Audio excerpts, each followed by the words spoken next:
eventi quasi quotidiani ad Agrigento in occasione delle festività natalizie. Eventi che coinvolgeranno tutti, coinvolgeranno i giovani, coinvolgeranno la terza età, coinvolgeranno gli aspetti culturali e Agrigento si attrezza a vivere un Natale che sia all'insegna del Natale, in un tempo nel quale anche alcuni simboli del Natale sono stati messi in discussione in un dibattito stucchevole che, partendo dai fatti di Parigi, ha quasi messo in crisi l'idea della nostra stessa identità. E quindi, ciò detto, Agrigento vivrà giornate, mi auguro, di un Natale che venga vissuto dal profondo e che ci coinvolga tutti. Qualche volta sento dire: ma Natale non è fatto di simboli. Natale è anche fatto di simboli, è fatto di riflessioni ed è anche l'occasione in cui chi crede fa i conti con se stesso. Per cui noi ci auguriamo di regalare questo alla città.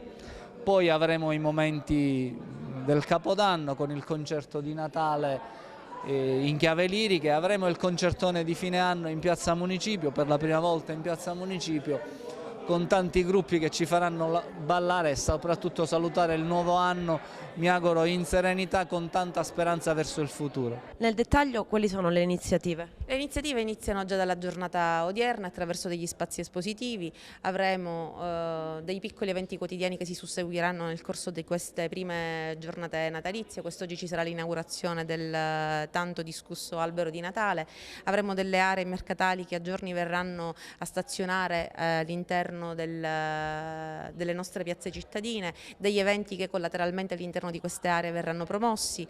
Partiranno chiaramente dal 16 al 24 le novene, che quest'anno vogliamo che in maniera particolare coinvolgano più quartieri possibili.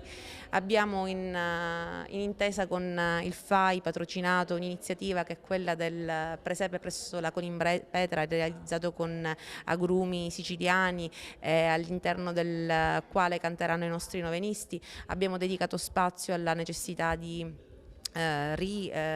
allestire e corredare di impianto didascalico l'esposizione etnoplastica che noi abbiamo nell'interrato di questo complesso del Collegio dei Filippini di Roberto Vanadia, all'interno del quale è esposto un lavoro che raffigura il presepe e la natività.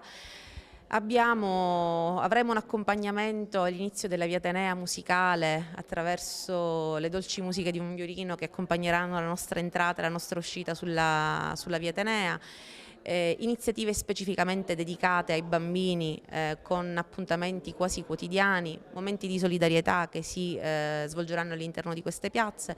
È un Natale chiaramente affrontato con costi contenuti, che però vuole dare quotidianamente il segnale di un'atmosfera che si vuole ricostruire e rivivere in città nel ricordo di una festa che deve essere celebrata annualmente. Tra le iniziative natalizie, ciliegina sulla torta, presepe vivente di Montaperto, che quest'anno arriva all'8ª edizione. Partiamo con un record, l'adesione delle scuole alla visita del presepe di Montaperto.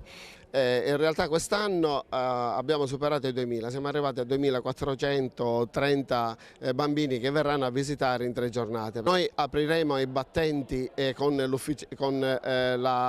l'inaugurazione ufficiale il 26 alle 17:30, poi continuerà con il 27 e poi giorno 1, 2, 3 e 6 gennaio con l'arrivo dei Re Magi.